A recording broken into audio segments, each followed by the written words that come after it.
Buen día con todos. Continuando con las sesiones, el día de hoy hablaremos acerca de la elaboración y gestión de un proyecto industrial a base de gas natural. Como podemos ver en la siguiente diapositiva, una de las grandes aplicaciones que tiene este hidrocarburo es en el rubro industrial, en el cual se puede aplicar a diversas industrias, como es la industria de los productos químicos, cemento, ladrillos, vidrios, cerámicas, metalurgia, alimentos, papeles, industria textil, desalinización, etcétera, ¿no? Ya que en la gran mayoría de sus procesos intervienen elementos, ¿no?, o equipos cuya fuente de energía es el gas natural, ¿no? En la siguiente diapositiva podemos ver el contenido de esta sesión. Hablaremos de lo que es el procedimiento de habilitación interna de gas natural para una industria. Hablaremos de la norma técnica de la NTP 111-010 en la última revisión del año 2014, la cual habla de las instalaciones internas de tuberías en una industria. Hablaremos de la selección del material, del sistema de tuberías, las especificaciones técnicas de los materiales que menciona esta norma, del diseño y dimensionamiento del sistema de tuberías, así como también de las partes de un proyecto de instalación de gas natural. Y por último tendremos un ejemplo práctico de una instalación industrial, ¿no? Bueno, partimos de lo que es el procedimiento de habilitación interna de gas natural. En la siguiente diapositiva podemos ver el flujograma de lo que consta todo el proceso, ¿no?, desde la solicitud del suministro hasta la habilitación final y el uso del final de en los equipos de consumo, ¿no? Como podemos ver, todo esto parte del cliente, ¿no?, el cual tiene equipos que consumen algún tipo de hidrocarburo, ¿no?, y que tienen la facilidad, ¿no?, o la versatilidad de poder ser usados a base de gas natural, ¿no? Entonces, una vez que el cliente elabora la solicitud de factibilidad de suministro, es ingresada a la concesionaria, ¿no? La concesionaria evalúa si esta factibilidad es aceptada o rechazada, ¿no? Si es rechazada, ¿no?, el cliente no podrá realizar ninguna instalación de gas natural, ¿no?, hasta que de repente la ubicación de su predio esté en el plan de expansión próximo, ¿no?, o por otras circunstancias. Entonces es que esa factibilidad en ese momento no pueda ser viable, ¿no? Si es viable, el cliente contrata a una empresa instaladora de gas natural, la cual se va a encargar de elaborar el PIJ-1, que le llaman, ¿no?, el proyecto de instalación de gas natural para la primera parte, la ingeniería, con los planos y las memorias y los cálculos, ¿no?, en los cuales va a sustentar, ¿no?, la utilización de este combustible dentro de su industria para el equipo de consumo con el que se cuenta, ¿no? Posteriormente que la instaladora ha elaborado este PIJ-1, ¿no?, en algunos casos ese expediente es ingresado, ¿no?, a una empresa certificadora, las cuales van a revisar, certificar y aprobar este expediente presentado por la empresa instaladora, ¿no? Una vez que la empresa certificadora ha validado este expediente, ¿no?, le da su visto bueno, se lo devuelve al instalador o a la empresa instaladora, y la empresa instaladora lo ingresa a la empresa concesionaria, ¿no? Una vez que llega a mano de la empresa concesionaria, esta nuevamente se encarga de más que todo validar, ya que la empresa certificadora, ¿no?, te entrega un certificado en el cual constata que esa ingeniería respeta las normas, respeta las especificaciones, tanto las mencionadas en la norma como las propuestas por la misma concesionaria. Entonces se elabora un certificado de validación y esto es constatado por la empresa concesionaria, ¿no? Entonces la empresa concesionaria tiene entre 10 15 días hábiles, ¿no?, para revisar este expediente Si es conforme, da su aprobación, y si no, elabora unas observaciones, las cuales igualmente, ¿no? Son levantadas y nuevamente se tiene que ingresar los documentos observados a la empresa concesionaria, ¿no? Una vez que se tiene la aprobación por parte de la empresa concesionaria, la empresa instaladora se encarga de ejecutar y realizar el proyecto, ¿no? Sigue todos los pasos, ¿no? De igual manera, la empresa certificadora hace un seguimiento de esta ejecución hasta que al final se puede hacer la prueba de hermeticidad, ¿no? Ya con la constatación previa en cada etapa de la construcción por parte de la certificadora, ¿no? Hasta llegar a la prueba de hermeticidad, en la cual la empresa certificadora, ¿no?, es quien toma registro, ¿no?, y elabora un acta respecto a la prueba de hermeticidad, ¿no? Y si todo sale ok, ¿no?, da su conformidad, ¿no?, de la prueba y valida la instalación. Una vez pasada esta etapa, la empresa instaladora elabora el PIC 2 o el expediente de fin de construcción, ¿no? Una vez que elabora este expediente, nuevamente lo ingresa a la certificadora. Ahora, el PIC 1 del PIC 2, más que todo se diferencia que en el PIC 2 se anexa todos los protocolos y registros que han sido llenados, ¿no?, durante todo el proceso de construcción, ¿no? Sea control dimensional, sea barridos, sean limpiezas, la prueba de hermeticidad, soldadura, inspección visual, ensayos no destructivos, registro de pintura, planes de mantenimiento, planes de contingencia, ¿no? Todo eso es lo que se anexa en este PIC 2 y es ingresado a la certificadora, ¿no? Generalmente se ingresan en tres expedientes impresos iguales a la certificadora, ya que uno se queda con la certificadora, uno es entregado al instalador para que posteriormente lo entregue a la empresa concesionaria y uno para que se quede con el cliente, ¿no? Una vez que la certificadora elabora mediante la revisión, elabora un certificado de obra bien construida, ¿no? Entonces, con este certificado, la empresa instaladora recoge el expediente, ¿no?, le anexa este certificado y lo presenta a la concesionaria, que ésta se va a encargar nuevamente de validar y aprobar este PIC 2, este expediente final de construcción.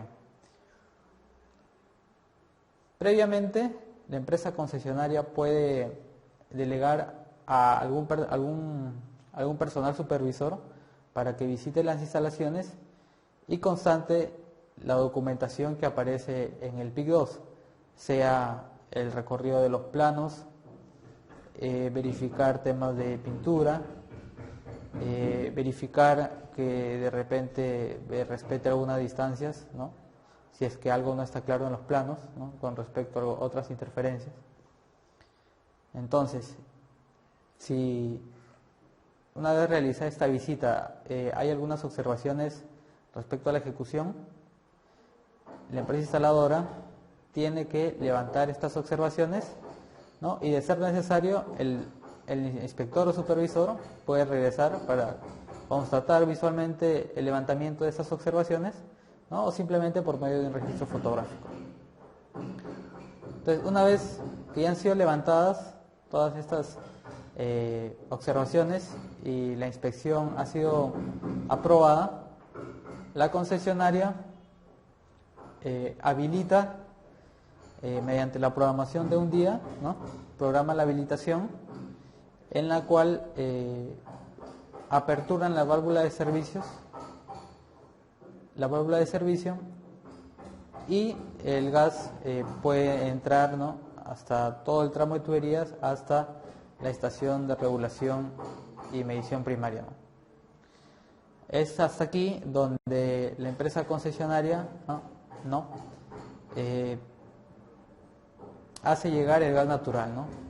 Posteriormente a eso, ¿no?, si es que todavía el cliente no culmina la instalación de sus equipos, ¿no?, o hay algún tema con la puesta en marcha, ¿no?, el gas ya está hasta la RMP ¿no? Donde el cliente, una vez que ya tenga listos sus equipos, ¿no? O tenga que empezar producción, o ya esté todo ok para empezar con la puesta en marcha, ya ellos simplemente abren su válvula de corte general y ya pueden tener gas natural.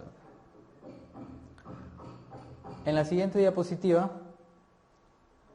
vemos algunos de los documentos que son necesarios para solicitar la factibilidad de suministro. Entre ellos está una carta dirigida al ejecutivo comercial de la concesionaria, es decir, con quien ha sido derivado el cliente para que atienda la solicitud, ¿no? Con quien ha hecho contacto, y por medio de la gestión de ese comercial es que se le va a dar o no la factibilidad de suministro. También se anexa el formato de solicitud de factibilidad de suministro según el modelo de la concesionaria, el cual lo vamos a ver terminando esta presentación. La documentación que acredite la calidad de apoderado o representante legal firmada en la solicitud de factibilidad de suministro, es decir, un certificado de vigencia de poder emitido por los registros públicos en original y con una antigüedad de emisión no mayor a 3 meses. También va a ser necesario la copia del DNI del apoderado o representante legal de la empresa que desea el servicio, y la cual debe estar de igual manera en la solicitud de factibilidad de suministro. También se debe presentar 2 copias de plano de ubicación en escala 1 en 5000 o 1 en 10000 en tamaño de hoja A3 en físico, y un CD en formato PDF o AutoCAD indicando el punto de suministro e indicación de las vías de acceso al área a servir, o referencias físicas que permitan su fácil ubicación con respecto a las instalaciones existentes donde aparezcan las coordenadas UTM. También va a ser necesario la copia del documento que acredite la propiedad del predio, es decir, una copia literal reciente y en original de la partida electrónica del inmueble emitida por registros públicos, y copia del documento de identidad del propietario. En caso de predios alquilados, adicionalmente se deberá presentar la autorización escrita del propietario para solicitar el servicio en el concesionario, ¿no? Adjuntar la copia del DNI del propietario y el documento que acredite la propiedad del predio. Ahora, este documento tiene que ser con la firma original, no se puede presentar un escaneado o una fotocopia de este documento. También se debe presentar 2 copias del plano de distribución del predio, indicando la posible ubicación de la estación, es decir, de la caseta física donde estará la estación para el suministro de gas natural, en tamaño de hoja A3 en físico o en CD en formato PDF o AutoCAD. En el mismo CD debe aparecer el plano de ubicación, ¿no? Estos son los documentos que exige la concesionaria para que se pueda presentar, ¿no?, ingresar y evaluar una futura solicitud de factibilidad de suministro, ¿no? Ahora, en la siguiente diapositiva vemos el formato de solicitud de factibilidad de suministro, el cual está en la página de la concesionaria, se puede descargar, y el cual debe ser llenado y que es anexado junto con los documentos que han sido mencionados anteriormente, ¿no? En la siguiente diapositiva vemos más a detalle de qué consta este formato, ¿no? Como podemos observar, ¿no?, en el encabezado dice motivo de solicitud. Aquí se debe indicar si va a ser un suministro nuevo, o sea, una instalación de gas nueva, una ampliación o reducción del caudal suministrado, es decir, si es una ampliación, puede que de repente cambie de categoría, por lo que se debe evaluar. Además, se dice que es una ampliación cuando de repente se va a instalar un equipo de mayor capacidad, el cual no ha sido considerado en la etapa de construcción inicial.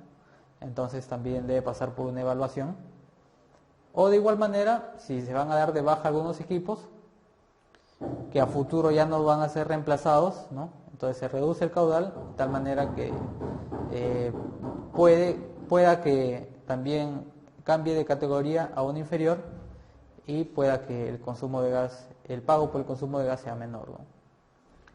Y por último está la actualización de información en la solicitud de factibilidad y suministro.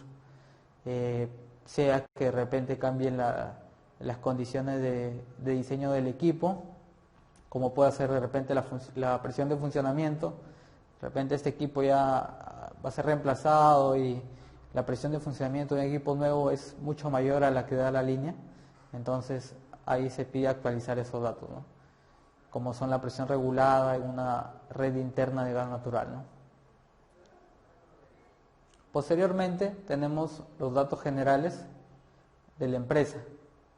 Se debe indicar, ¿no?, la razón social del cliente, el nombre del proyecto, el número de RUT, la partida registral, el giro del negocio, ¿no?, a que se dedica, la dirección, nombre y apellido del representante legal, el cual debe ser el mismo que aparece en la constancia que emite Registros Públicos, cargo del representante legal, ¿no?, y un teléfono y un email de referencia.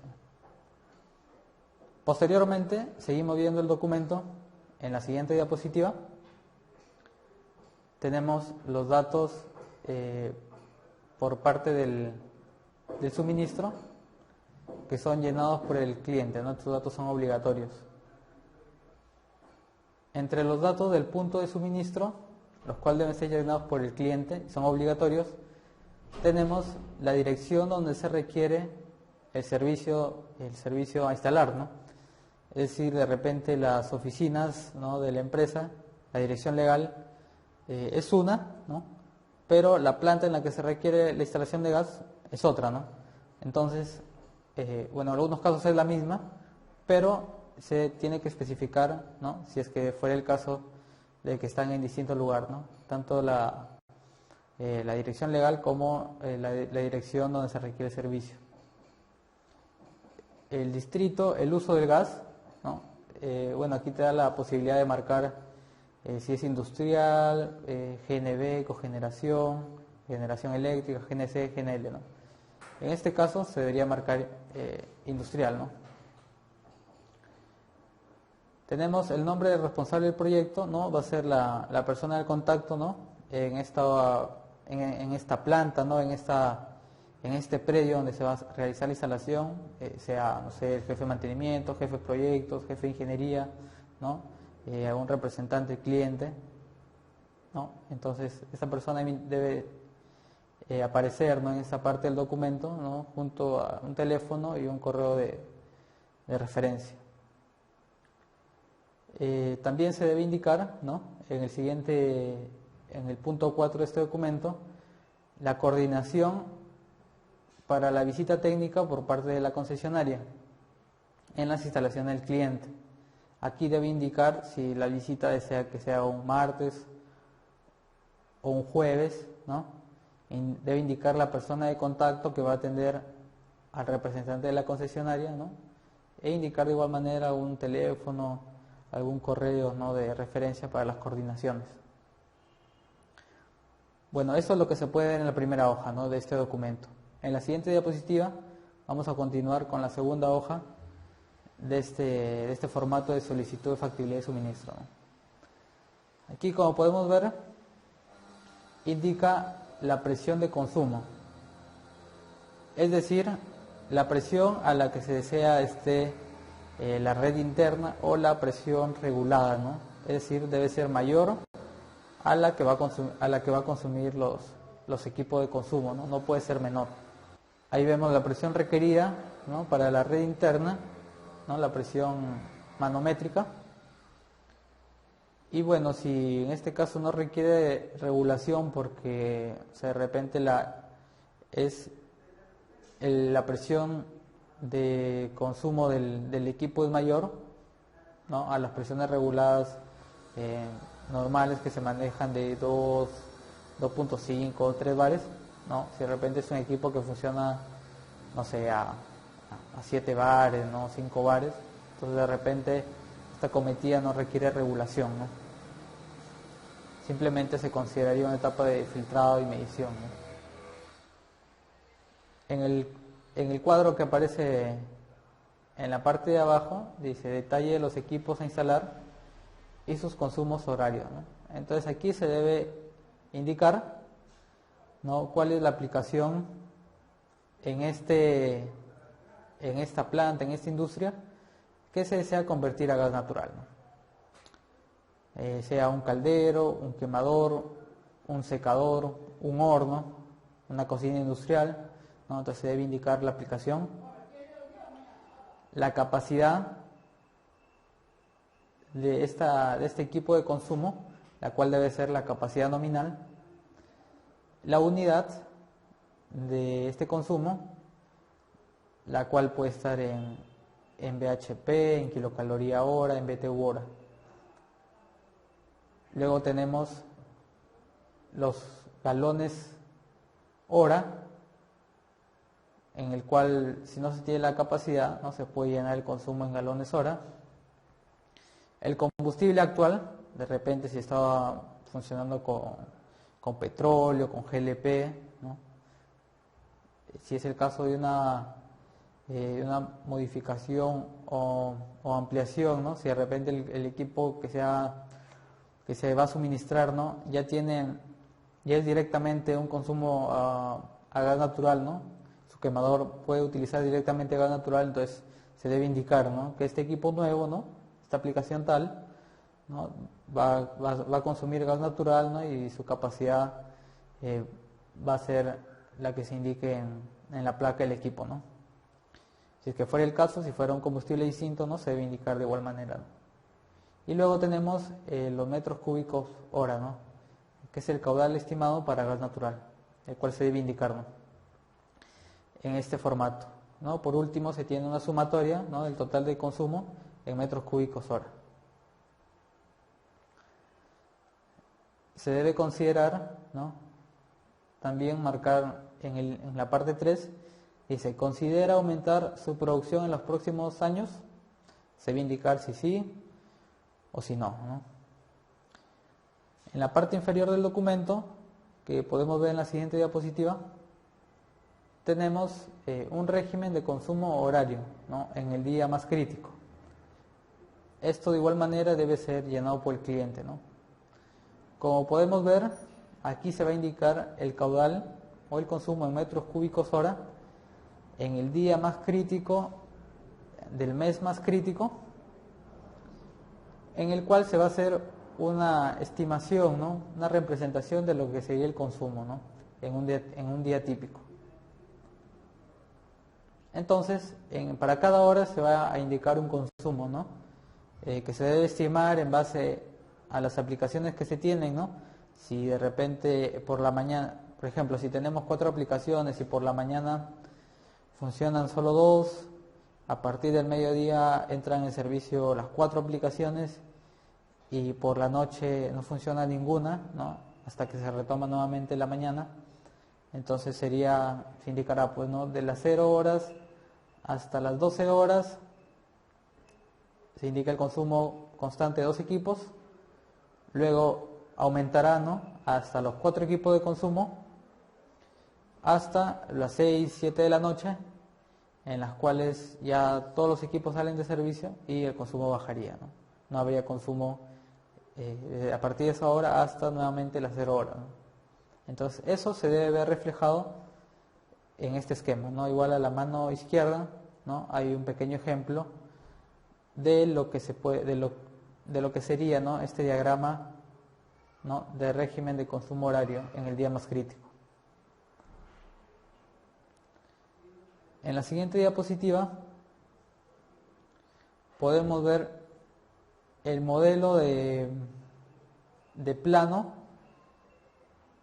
en el cual se puede ver la ubicación, ¿no?, y las escalas de lo que te exigen como documento a presentar para la solicitud factible de suministro, ¿no?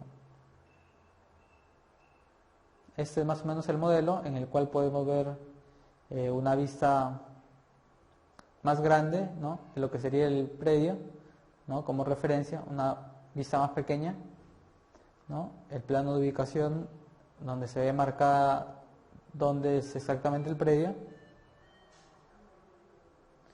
y también un cuadro con las coordenadas, ¿no?, en cada vértice, ¿no?, en cada esquina de este predio, ¿no?, indicando la dirección, ¿no?, donde se ve la provincia, el distrito, el departamento, ¿no? En la siguiente diapositiva ya vamos a ver lo que es la respuesta a la solicitud de factibilidad de suministro presentada anteriormente, ¿no? Entonces, aquí tenemos este documento que es emitido por la empresa concesionaria, la cual es dirigida al representante legal, ¿no?, de la industria que desea el servicio de gas natural.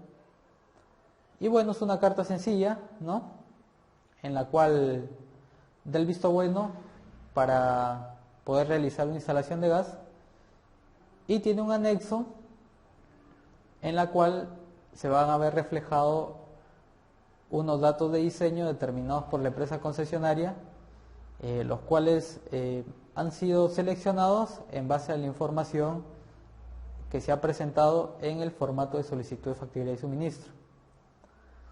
Como podemos ver, como datos importantes, tenemos aquí la presión de diseño, la presión mínima de suministro, la presión máxima de suministro, la presión regulada, el caudal máximo autorizado y algunas consideraciones para lo que es la selección del medidor, ¿no? En la siguiente diapositiva, ¿no?, podemos ver de manera más amplia estos datos, ¿no? Tenemos los datos de presión y de caudal requeridos para empezar con el diseño de una instalación, y tenemos el medidor propuesto por la empresa concesionaria como la unidad correctora de volumen, ¿no? Ahí podemos ver que sugiere un medidor, sea rotativo o sea turbina, ¿no?, modelo G100, de 2 pulgadas, serie 150. Todas las presiones están en presiones manométricas y el caudal está en unidades estándar, ¿no?, estándar metros cúbicos hora. En la siguiente diapositiva podemos ver la solicitud de revisión del expediente. Es decir, ya se presentó la solicitud de factibilidad de suministro, la concesionaria ya respondió con una aprobación mediante la respuesta de solicitud de factibilidad de suministro, mediante el anexo en el cual están los datos de diseño, del cual se va a partir el diseño de tal instalación, y la empresa instaladora o el instalador ya ha elaborado el PIJ-1 o expediente inicial de ingeniería, ¿no?, para esta parte del proyecto, ¿no? Esta carta tiene un formato simple, ¿no?, que es como el que se ve en la presentación, en el cual se debe marcar de manera preliminar, ¿no?, cuando es la primera etapa de ingeniería, se marcan los espacios de preliminar, ¿no?, y se considera lo que es estación 1, ¿no?, estación o modificación 1, un PIJ-1, un PIJ-1 de modificación ampliación o un AY1, ¿no? Para lo que es conforme a obra o expedientes de fin de construcción tenemos lo mismo, pero ya en la versión 2, ¿no?, la versión final, la versión con todos los documentos ya que sigue nada más para la posterior habilitación, ¿no? En la siguiente diapositiva ya vamos a hablar acerca de la norma técnica peruana, la NTP 111-010, ¿no?, que fue elaborada en el 2013, pero que ha tenido una última revisión en el 2014.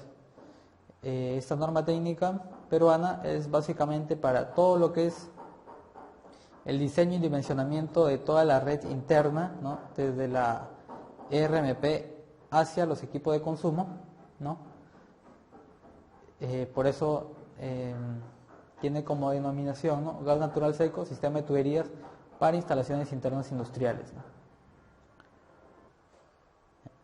En la siguiente diapositiva vamos a ver la selección del material y sistema de tuberías, la cual están presentes en la norma ya anteriormente mencionada, ¿no? Entonces, podemos ver que para estas instalaciones internas, las tuberías pueden ser de los siguientes materiales, ¿no? Acero, cobre o polietileno. La selección del material se hará en otros en función de lo siguiente, ¿no? El lugar en el que se ubicará la tubería, la presión, el diámetro necesario, los riesgos de corrosión específicos, las circunstancias o factores de deterioro específicos y la disponibilidad del material en el mercado local, ¿no? Entonces, el lugar en el que se ubicará la tubería, ¿no?, dependiendo si es enterrada, puede ser polietileno o puede ser acero o cobre, pero deben ir con un recubrimiento especial, ¿no? La presión, de repente si la presión regulada, ¿no?, en el interior de esta industria es superior a la que soporta el polietileno, entonces se podrá usar o acero o cobre, ¿no?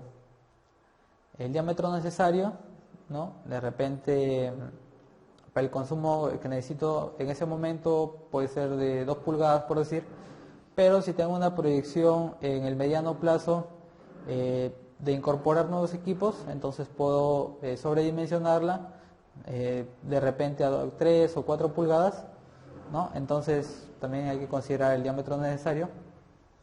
Los riesgos de corrosión específicos, ¿no?, dependiendo del lugar, ¿no? Si es un lugar donde hay mucha humedad, de repente no es muy recomendable enterrar una tubería de acero por más que esté revestida, ¿no? De repente la napa freática es muy superficial, ¿no? Entonces no es muy recomendable, ¿no?, por temas de corrosión.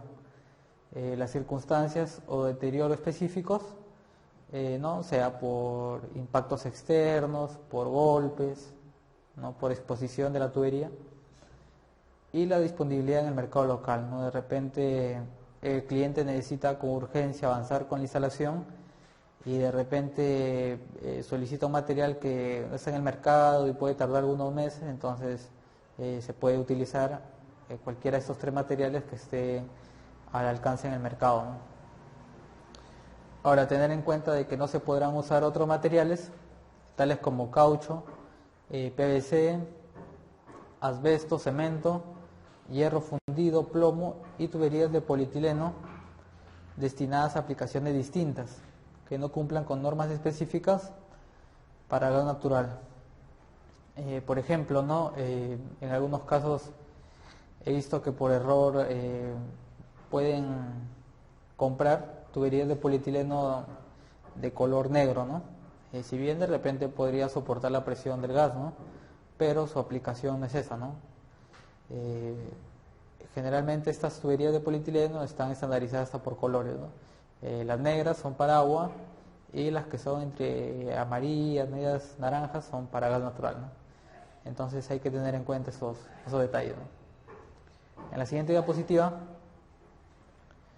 podemos ver que las tuberías y accesorios retirados de una instalación de gas natural seco o de una instalación que ha transportado gas licuado de petróleo, ¿no?, el GLP, pueden ser vueltos a emplear, ¿no?, para conducir gas natural seco, ¿no? Pero también hay que tener en cuenta que se debe determinar, ¿no?, que las tuberías y los accesorios que se van a reutilizar cumplan con las exigencias, ¿no?, de esta norma técnica peruana.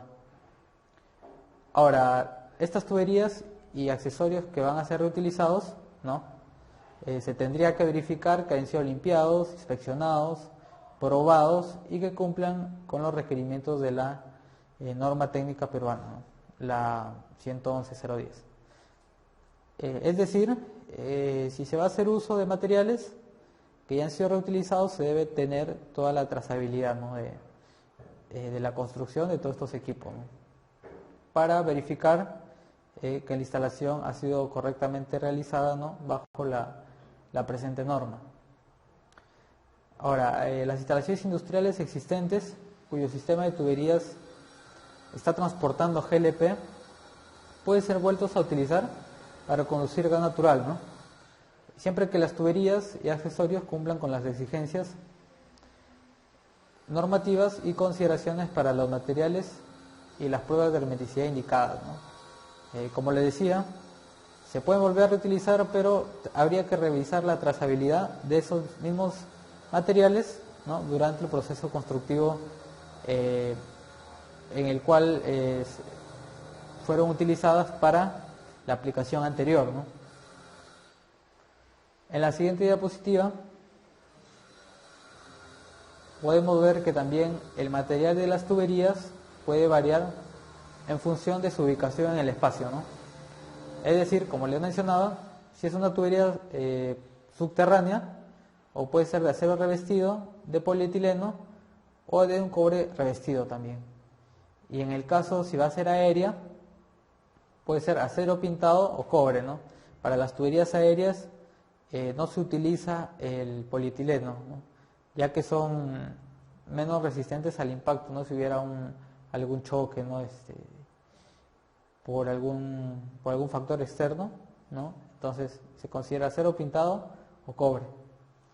Ahora, este revestimiento para la tubería de acero o de cobre, para el de acero, ¿no?, debe ser un revestimiento que proteja las tuberías de acero contra la corrosión. Si este revestimiento es de polietileno, deberá ser conforme a la norma DIN 30670 o equivalente. El uso de cintas o pinturas epoxílicas estarán sujetos a aprobación de la concesionaria, ¿no? Ahora, las tuberías de acero de superficie serán protegidas contra la corrosión con pintura o galvanización o ambas. Las tuberías de cobre enterradas contarán con un revestimiento para su adecuada protección anticorrosiva y mecánica, ¿no? O sea, de igual manera, básicamente, estos revestimientos deben proteger contra la corrosión, ¿no? Se considera un traslape del 50% generalmente cuando se encintan este tipo de tuberías que van a ser enterradas, ¿no? En la siguiente diapositiva también podemos ver que el material de estas tuberías puede variar en función del diámetro. Es decir, en las tuberías de polietileno y acero que no se especifican unos límites de diámetro, ¿no? Sin embargo, estas deben tener dimensiones y características que cumplan con las normas técnicas referenciadas en esta norma, ¿no? En las tuberías de cobre el diámetro no debe exceder de 29 milímetros. De manera general se debe evitar para las tuberías metálicas el uso de diámetros muy pequeños, ¿no? Puedan ser inferiores a 12.7 milímetros, es decir, media pulgada, ¿no?, que podrían ser susceptibles de ser involuntariamente dañados, ¿no?, o doblados por ser de un diámetro muy pequeño. En la siguiente diapositiva vamos a hablar de las especificaciones técnicas de los materiales que se mencionan en esta norma para las instalaciones internas, ¿no?, como les comentaba, desde el RMP hasta los equipos de consumo. Como podemos ver en la siguiente diapositiva, tenemos que las tuberías de acero rígido, ¿no?, deben tener la siguiente especificación, ¿no? Deben cumplir con las últimas ediciones de las normas de la API 5L, de la ASTM A53, ASTM A106 o la ANSI-ASME B36.10, ¿no?, o alguna norma internacional equivalente. Estas normas aplican netamente para tubería de acero rígido. En la siguiente diapositiva tenemos las especificaciones para las tuberías de polietileno, las cuales deben cumplir con la última versión de las siguientes normas: de la ISO 4437, de la CENPREN 1555, y también es aplicable para estas instalaciones industriales la ASTM de 2513. En la siguiente diapositiva vemos el caso para las tuberías de cobre, el cual tenemos que para las tuberías de cobre de gas natural se debe cumplir con la ASTM 837, con la ASTM B88, con la NTP 342.052 o alguna norma técnica equivalente, ¿no?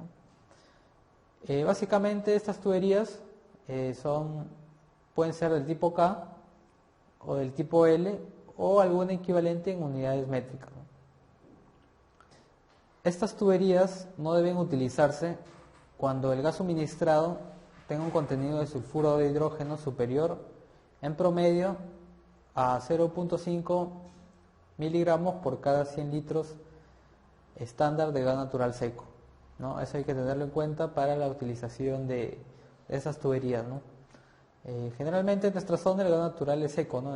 Entonces no hay mucho riesgo, ¿no? por ese factor de sulfuro de hidrógeno. En la siguiente diapositiva, ¿no? Tenemos que para las tuberías metálicas flexibles, el propósito de la tubería metálica flexible es disipar vibraciones en la instalación, ¿no? Prevenir la transmisión de esfuerzos, acomodar la expansión o contracción térmica, evitar la flexión excesiva, facilitar la instalación, entre otras facilidades que esta tubería, ¿no? Se permitirá el uso de tuberías flexibles sin costura de cobre y acero, siempre que el gas transportado no contenga elementos o sustancias que causen corrosión en estos materiales. Ahora, esa tubería debe obedecer a la norma, la ASTM A539 o la ASTM A254. La tubería flexible de acero corrugado debe cumplir con la norma ANSI AGA LC1 en cuanto a su construcción, instalación y requisitos de funcionamiento. La tubería flexible de cobre deberá cumplir con cualquiera de las siguientes normas: con la ASTM B88 para el tipo K o L, o también la ASTM B88M o la ASTM B280. En la siguiente diapositiva tenemos las especificaciones para los accesorios y bridas para tuberías de acero. Todos los accesorios roscados deberán tener rosca cónica conforme a las normas ISO 7.1, ISO 228.1, ANSI ASME B1.20.1 o equivalente. Para asegurar la estanqueidad de la rosca se utilizará un sello de fibra no orgánica, cinta de teflón o sello líquido. El asbesto, el cáñamo u otras fibras orgánicas están prohibidas para estas aplicaciones. Las bridas deben cumplir con la norma ANSI ASME B16.1 o la ANSI ASME B16.2. Las juntas de estanqueidad no deben contener asbesto y deben ser resistentes a temperaturas elevadas. Los espárragos y sus tuercas correspondientes deben cumplir con las normas ASTM A193 o la ASTM 194.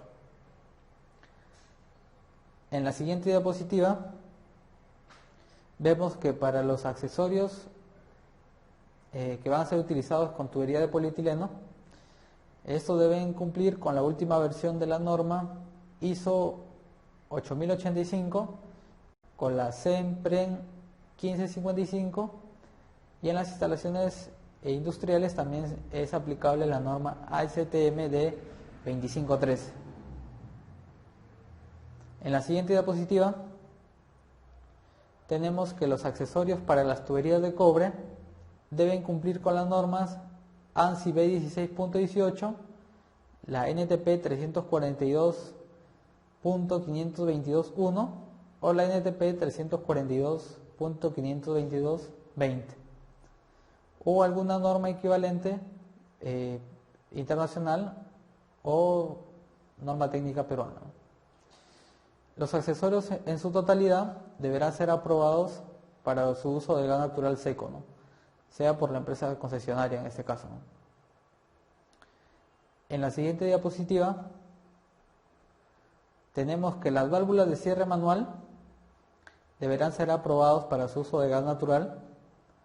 La tecnología y los materiales de las válvulas deberán estar de acuerdo a la presión y condiciones de trabajo.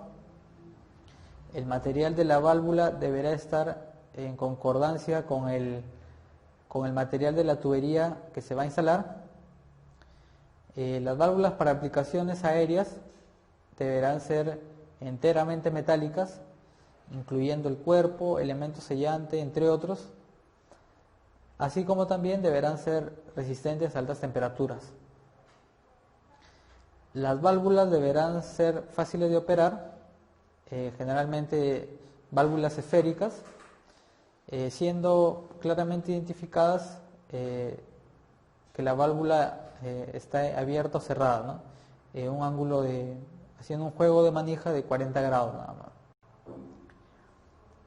Las válvulas deben responder a las siguientes normas, ¿no? A la API 6D, a la ISO 14313, a la ASME B16.4, a la SEMPREN 15554, y las características de estas válvulas deberán ser marcadas de acuerdo a la norma técnica MSS SP25 o alguna norma equivalente. En la siguiente diapositiva tenemos que el uso de estas válvulas se deberá instalar una válvula de cierre manual aguas arriba de cada equipo de consumo o equipo individual. Es decir, antes de cada equipo de consumo debe haber una válvula de cierre, ¿no? Por si ocurre alguna emergencia o si se quiere dar de mantenimiento a un solo equipo, ¿no? Simplemente se cierra su consumo y en los otros equipos la válvula está abierta y están funcionando con normalidad. La válvula de cierre general, llamada válvula de servicio, deberá ser instalada en el límite municipal fuera del predio del cliente, en la línea de servicio del distribuidor. Esto es lo que se le llama válvula de servicio o cámara de válvulas, ¿no?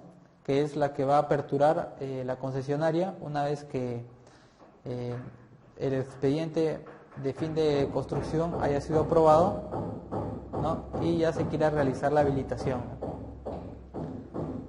Para las instalaciones internas industriales se precisan algunas válvulas adicionales, ¿no? Como son en la salida de la RMP o RPMP debe instalarse una válvula de cierre. La función de esta válvula debe indicarse claramente, o sea, debe estar con un cartel de señalización, ¿no? Y la ubicación tiene que ser tal que en caso de haber alguna emergencia se pueda acceder a la válvula y cerrarse la misma con facilidad, ¿no? Esta es una válvula de corte general, la cual debe ser de fácil acceso para cualquier persona, y si ocurre algún siniestro, alguna eventualidad, simplemente recurren a esta válvula y cierran el consumo de todos los equipos de la planta. Ahora, también deberá instalarse válvulas de cierre para aislar los distintos grupos o sistemas de tubería, ¿no? Es decir, si mi planta es muy grande, ¿no? Y tengo dos áreas, ¿no? Por decir, una hacia el lado equipos hacia una nave que está hacia el lado derecho y otra nave que está hacia el lado izquierdo, entonces se debería poner válvulas tanto para los equipos que van hacia el lado derecho como para los que van hacia el lado izquierdo, ¿no? Para aislar ante cualquier eventualidad, ¿no? Si de repente pasa un siniestro en la nave del lado izquierdo, voy y cierro esa válvula nada más de manera rápida. En la siguiente diapositiva tenemos que para el caso de la RMP, que se utiliza para la regulación y medición centralizada del consumo de gas natural, debe ser instalada de acuerdo a normas técnicas reconocidas internacionalmente, como son la CN EN 12279, la 12186 o la 1776, ¿no? Y en algunos casos, según la AGA 2, la AGA 7 o la AGA 9.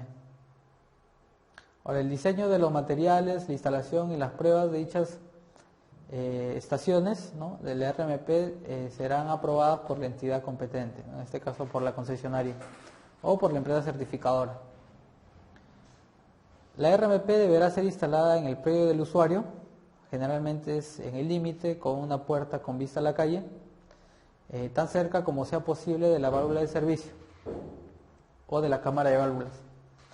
El propósito es minimizar el recorrido de la tubería que lleva la presión de la red que distribuye la concesionaria hasta la válvula de la RMP, ¿no? El distribuidor deberá siempre tener acceso a la RMP para intervenir adecuadamente en caso de alguna emergencia, verificación, medición, ¿no? Continuamos en la siguiente diapositiva con los medidores. A ver, ¿qué nos dice la norma acerca de los medidores? En el caso de ser requeridos medidores adicionales para la medición de gas natural en los equipos de consumo, estos deben cumplir con las siguientes normas, ¿no? Con la CEN EN 1359 o ANSI B109. Esto para los medidores a diafragma, ¿no? Y con la CEN EN 12480 o la ANSI B 109.3 para medidores rotativos o equivalentes. El medidor de gas debe garantizar la correcta medición del volumen que está circulando en el sistema de tuberías. Los medidores deberán ser ubicados en espacios ventilados, accesibles para su examen, verificación, reemplazo, lecturas o mantenimiento.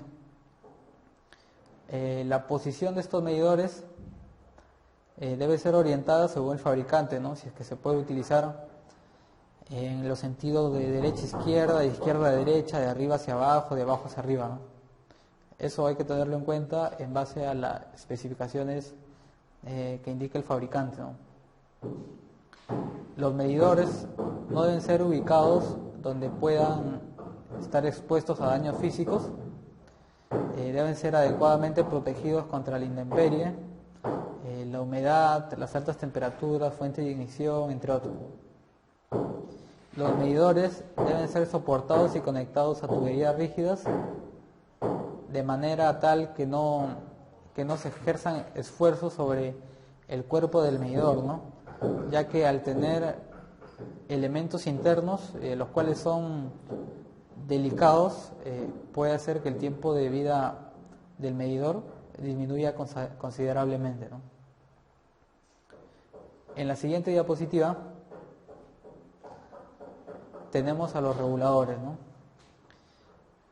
Los reguladores, según esta norma, deben cumplir con las siguientes normativas, ¿no?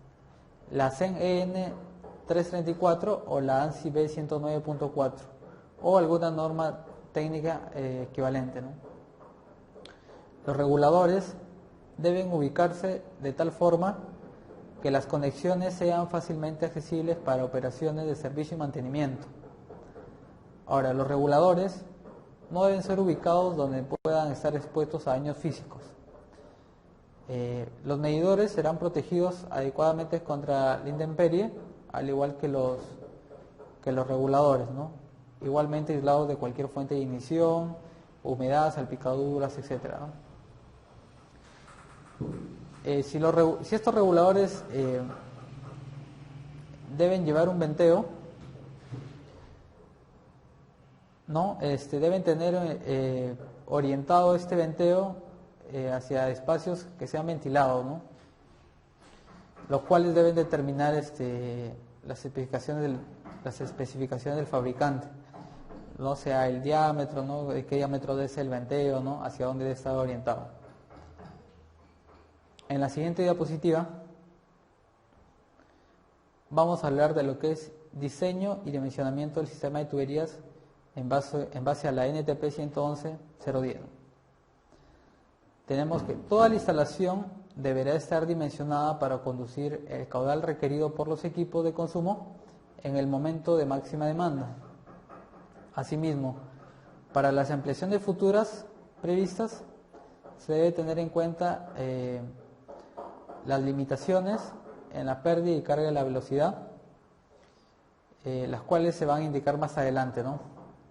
Entonces, debemos considerar tanto, como les comentaba anteriormente, el consumo actual, ¿no? Y si se requiere sobredimensionar la tubería para algún consumo futuro, también se debe tener en cuenta.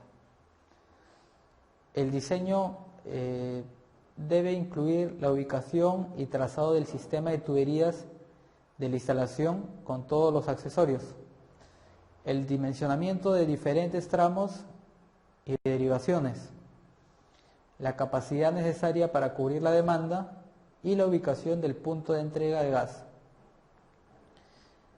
Los elementos de la instalación a partir de los reguladores se diseñarán considerando la presión máxima a la que puedan estar sometidos, teniendo en cuenta el valor de las sobrepresiones que puedan ocurrir ante defectos de funcionamiento con las respectivas válvulas de regulación y la acción de los sistemas de protección previstos, ¿no? Sean válvulas de seguridad por alivio o por bloqueo, ¿no? En la siguiente diapositiva tenemos que hay algunas condiciones básicas para el dimensionamiento del sistema de tuberías. El dimensionamiento depende de algunos factores, ¿no? Los cuales son la máxima capacidad de gas natural seco requerido por los equipos de consumo, la demanda proyectada futura, incluyendo el factor de simultaneidad, ya que en la mayoría de los casos, si hay más de dos equipos, casi nunca funcionan al mismo tiempo.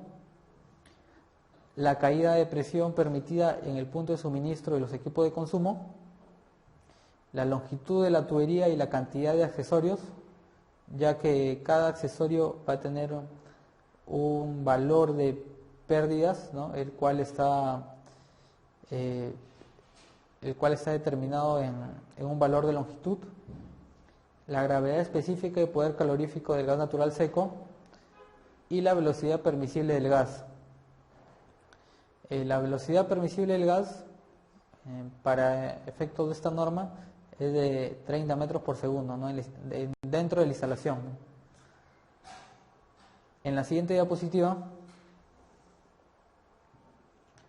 tenemos que el tramo de la tubería comprendida entre la válvula de bloqueo del servicio de distribución de gas y la entrada a los reguladores de la RMP se calculará con una caída de presión no superior al 10% de la presión mínima de suministro.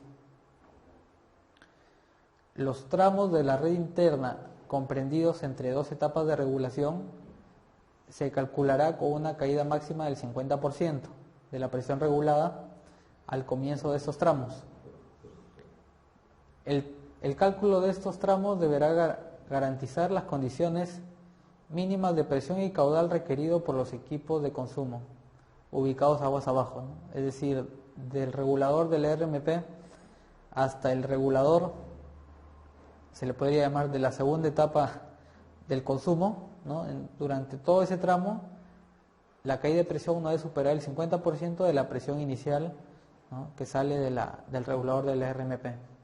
A los tramos de tubería que alimentan directamente a los equipos de consumo serán calculados de la misma forma, con una caída máxima del 50% de la presión regulada. Y el cálculo de estos tramos debe garantizar las condiciones mínimas de presión y caudal requeridos por este equipo de consumo, ¿no? En todos los puntos de la instalación, la velocidad de circulación del gas deberá ser siempre inferior a 30 metros por segundo, ¿no? Esto para evitar temas de vibraciones, ruidos molestos, ¿no? A lo largo del sistema de tuberías. Tenemos la fórmula para calcular el caudal a condiciones estándar, ¿no? Tenemos la fórmula de Paul. Esta fórmula aplica para tramos de tubería hasta 50 milibares, donde intervienen factores como, bueno, el caudal, que es el que se desea calcular, el diámetro en centímetros, la pérdida de carga en milímetros de columnas de agua, la densidad relativa del gas y la longitud de tuberías en metros, ¿no? Incluyendo la longitud equivalente de los accesorios, ¿no? que le mencioné anteriormente, que las pérdidas están determinadas por unidades de longitud, ¿no? En la siguiente diapositiva tenemos la fórmula de Renoir para presiones que van de 0 hasta 4 bares. Con esto se puede calcular la pérdida de la caída de presión de un punto A un punto B, ¿no? Entonces tenemos que esta diferencia de presión, ¿no? Va a ser la presión absoluta y está en unidades de kilogramos por centímetros cuadrados. Tenemos a la densidad relativa del gas natural, la longitud del tramo en kilómetros, ¿no? Considerando de igual manera las pérdidas en los accesorios.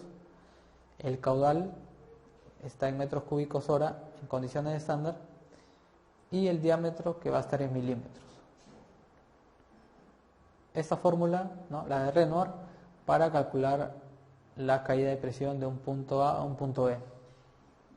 En la siguiente diapositiva tenemos el cálculo de la velocidad, el cual está determinado por la siguiente fórmula, ¿no? Y que considera variables como el caudal, que está en metros cúbicos hora en condiciones estándar, la presión absoluta en kilogramos por centímetros cuadrados, el diámetro interior de la tubería en milímetros y la velocidad en metros por segundo. En la siguiente diapositiva tenemos los diámetros de las tuberías, ¿no? Según el material que se está utilizando, ¿no? Definido el diámetro, ¿no? El material de tubería y presión de diseño, se debe especificar el espesor de pared, de manera que cumpla con las pruebas de estanqueidad y condiciones operativas. El espesor mínimo de las paredes de las tuberías de acero roscadas o soldadas de diámetro menor a 2 pulgadas debe ser conforme a la cédula 40. En la tabla presentada podemos ver los espesores mínimos para tubería de acero. Por ejemplo, para diámetros nominales que van de 1 octavo hasta 2 pulgadas, ¿no? Tenemos un espesor de pared mínimo en milímetros. Para 1 octavo de 1.7 milímetros, para 1 cuarto de 2.2, para 3 octavos 2.3 milímetros, para media de 2.8 milímetros, 3 cuartos 2.9 milímetros, 1 pulgada 3.4 milímetros, 5 cuartos 3.6 milímetros, 1 y media 3.7 milímetros y de 2 pulgadas 3.9 milímetros. Estos espesores de pared son equivalentes a lo que vendría a ser la cédula 40, ¿no? Si consideramos un acero en cédula 80 o cédula 160, esos espesores se hacen mucho más grandes todavía, ¿no? Entonces lo mínimo que te exige la norma es que cumpla con lo equivalente a la cédula 40. En la siguiente diapositiva tenemos el espesor de pared para las tuberías de polietileno, según el diámetro nominal en milímetros que nos presenta, ¿no? Tenemos que para 32 milímetros de diámetro tenemos un espesor de pared de 2.3 milímetros. Cuando tenemos 40 milímetros, el espesor es de 2.3 igual. Cuando tenemos 63, tenemos 5.8 milímetros. De 110, 6.3 milímetros. De 160, 9.1 milímetros. De 200, 11.4 milímetros. Y de 250, 14.2 milímetros. Esto hay que tenerlo en cuenta para lo que son tuberías de polietileno. En la siguiente diapositiva tenemos el espesor mínimo para las tuberías de cobre. El espesor mínimo de la pared de las tuberías de cobre deberá ser de 1 milímetro y el diámetro máximo de 29 milímetros. Ahora tenemos para el diámetro exterior y el espesor de pared. Para una tubería de 5 octavos de pulgada, el espesor en milímetros debe ser de 1.02 milímetros. Para un diámetro exterior de 3/4 de pulgada, el espesor de la pared debe ser de 1.07 milímetros. Para una tubería de 7 octavos de pulgada, el espesor debe ser de 1.14 milímetros. Y para una tubería de 1 pulgada 1 octavo, el espesor de la pared debe ser de 1.27 milímetros. Tenemos, según la norma, las longitudes equivalentes para los accesorios según las pérdidas, ¿no? Las cuales van a variar, bueno, o van a aumentar en función a cómo vaya aumentando el diámetro. Por ejemplo, si tenemos que para una tubería soldada se va a colocar un codo de 90 grados, ¿no?, en 2 pulgadas, tenemos que el valor de pérdida expresado en longitud es de 0.63 milímetros, ¿no? Entonces, si tenemos en un tramo de tubería 2 codos de 2 pulgadas de 90 grados en acero, entonces va a ser 2 por 0.63. Si fueran 3 por 0.63, ¿no? A eso se le va a sumar la longitud física de la tubería, ¿no? Ahora, si en ese mismo tramo tuviéramos una T del mismo diámetro de 2 pulgadas, entonces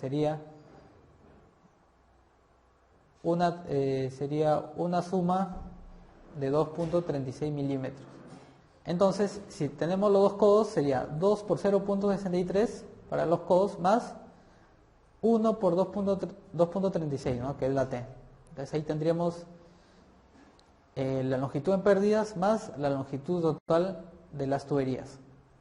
Entonces, para esto nos sirve esta tabla que nos muestra la norma, ¿no?, en la cual considera diámetro de 3 octavos hasta 5 pulgadas y considera elementos como son codo de 45, ¿no?, lo que son accesorios roscados, codo de 45, codo de 90, T roscada, válvulas roscadas, peridadas y soldadas. Tenemos válvulas tipo tapón, tipo globo, tipo ángulo y válvulas check. En este caso las que más se utilizan son las válvulas de globo. Tenemos accesorios soldados como son codos y T, ¿no? Estos accesorios son los que según la norma se consideran para poder cuantificar la pérdida de las tuberías, considerando la cantidad de accesorios que hayan sido instalados, ¿no? En la siguiente diapositiva tenemos un ejemplo de cálculo haciendo uso de esta tabla, ¿no? Entonces tenemos, por ejemplo, para obtener una longitud total equivalente, ¿no?, agregar la longitud actual de la tubería, la longitud de tubería en metros al considerar los diferentes accesorios como se muestran en la tabla. Así, si el problema involucra 100 metros de tubería NPS4 teniendo 3 codos estándar de 90 y 2 válvulas tipo plug, la longitud equivalente será 100 más 3 por la pérdida que genera un codo, ¿no? NPS4, que sería 3.08 más 2 válvulas tipo plug del mismo diámetro, ¿no? Sería más 2 por 3.08. Entonces la longitud total ya no será solamente 100 metros, sino será de 115.4 metros. En las partes de un proyecto de gas natural existen 3 partes fundamentales para que una instalación de gas natural se pueda ejecutar de manera completa, y bueno, sin alguno de estos elementos no va a ser posible que se pueda suministrar gas natural a una industria, ¿no? Entre las 3 partes fundamentales de un proyecto de instalación de gas natural para una industria está el accesorio de ingreso a la estación, está la estación de regulación de presión y medición primaria y la red interna de gas natural. En la siguiente diapositiva vamos a hablar de lo que consta un accesorio de ingreso a la estación, tanto los documentos que se deben ingresar para que se pueda gestionar y elaborar estos proyectos, así como también los documentos que se van a presentar al final en el dossier final de construcción, ¿no? Entonces, a ver, el accesorio de ingreso a la estación es la parte de la instalación que va de la válvula de servicio a la cámara de válvulas hasta antes que ingrese a la ERMP, ¿no? Que es la estación de regulación y medición primaria. Entre los documentos que se deben presentar para poder gestionar y poder hacer aprobar un accesorio de ingreso a la estación 1 está la solicitud de revisión de expediente, el cual es el documento que hemos visto anteriormente, en el cual se debe marcar la casilla de AIE1. Luego está la respuesta de solicitud de factibilidad de suministro, la cual también hemos visto, en la cual aparecen los datos de diseño de la instalación. La memoria descriptiva y especificaciones técnicas, en la cual se debe considerar la selección del diámetro de tubería, el cálculo de la resistencia de tubería, la caída de presión y las especificaciones técnicas de los materiales, si va a ser una tubería enterrada en polietileno o en acero, donde se indique el recubrimiento que se está utilizando, si es que la tubería es metálica.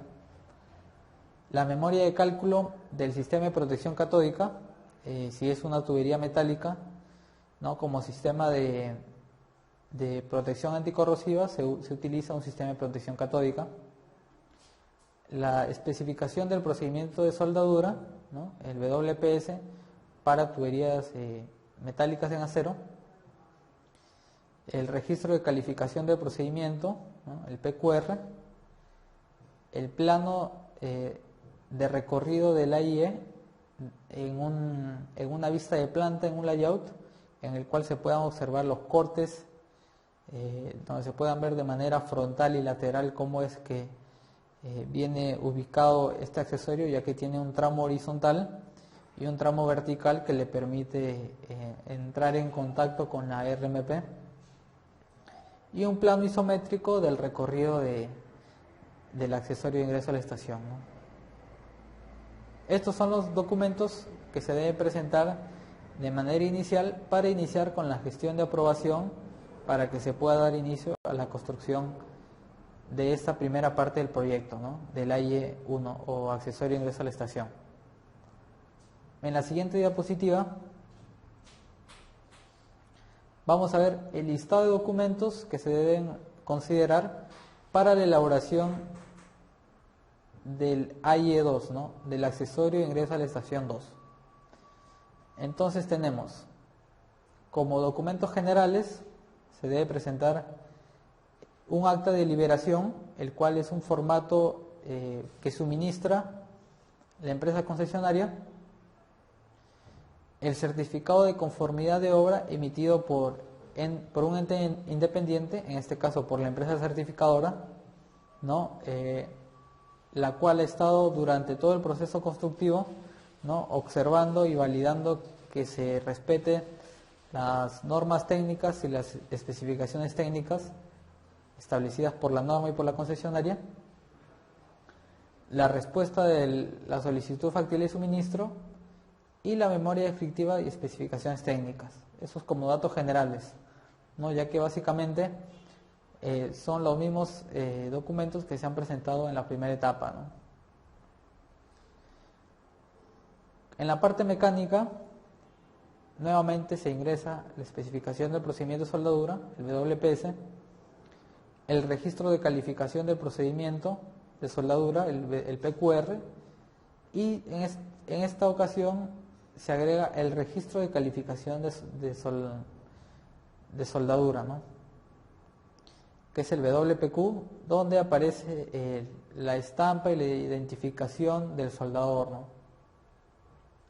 Se debe tener en cuenta la lista de materiales con su respectivo certificado de calidad, certificado de los instrumentos que han sido utilizados en la etapa de construcción para la soldadura, para medir rugosidad, para hacer los ensayos de Holiday. Se debe anexar el patrón de los certificados de los instrumentos, ¿no? Donde se pueda verificar la trazabilidad que tiene cada instrumento al momento de ser calibrado, el plano conforme a obra, ¿no? Es decir, si ha habido una modificación del plano inicial, ¿no? En esta ocasión ya se debe actualizar y presentar cómo ha quedado, ¿no? El as build que se le llama, o el conforme a obra, y el plano isométrico que incluye la estampa del soldador, ¿no? O que se puede tomar como el welding map también.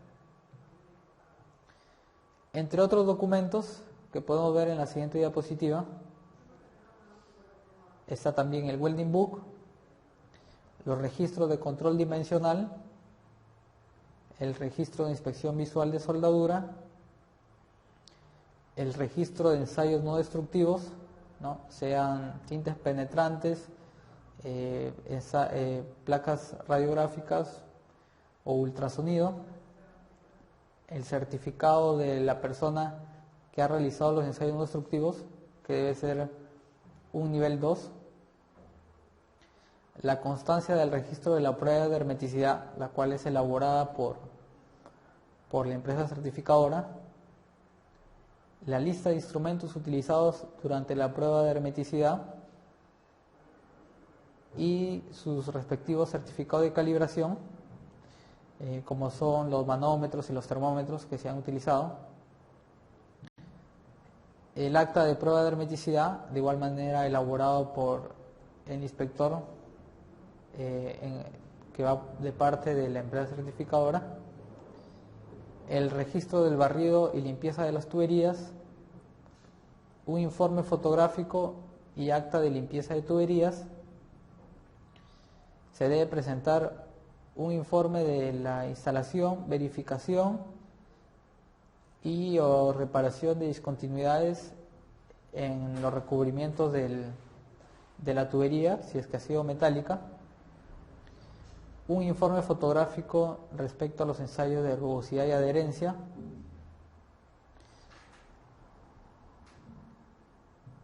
un registro de preparación superficial y pintado de tubería, ¿no? Donde se pueda verificar el espesor de la pintura, el reporte de ensayo Holiday Detector mediante un informe fotográfico, ¿no? Esto debe ser de igual manera firmado por un especialista NACE nivel 2, ¿no? En la siguiente diapositiva continuamos con los documentos de la especialidad eléctrica, para lo cual nos exigen la presentación de un informe de instalación del sistema de protección catódica, ¿no? De tal manera que se pueda proteger de la corrosión a la tubería metálica instalada. Como parte civil se debe presentar el certificado de Proctor modificado y el certificado de control de compactación al 100%. Entre la documentación complementaria que también se exige presentar están los registros fotográficos de obra, como son registros de interferencias cercanas, ¿no? Más que todo para validar que se haya respetado la separación correspondiente, el traslape previo a la junta de oro, es decir, la junta de oro es la junta de soldadura que se realiza entre la tubería que viene de la cámara de válvulas y la tubería que nosotros estamos instalando para el accesorio de ingreso a la estación. Y se debe verificar ese traslape, ¿no? De tal manera que la tubería no quede muy corta, ¿no? O no tenga la longitud adecuada, ¿no? Para cuando se realice esa soldadura, ya que se corta en ambos extremos, ¿no? Y recién se elaboran se elaboran los biseles, ¿no? Y se puede realizar la soldadura. También se debe presentar documentos digitalizados en un CD, ¿no? Como son los planos en formato CAD o PDF. También, si es que se tienen, ¿no? Si es que se han dejado constancias de las visitas por parte de la entidad certificadora, ¿no? Se debe anexar todas las constancias de las inspecciones que se han elaborado durante el proceso de construcción del proyecto, ¿no? Todos estos documentos que se han mencionado, ¿no? Se deben considerar en la presentación del dossier de fin de construcción del accesorio de ingreso a la estación. Ahora, en la siguiente diapositiva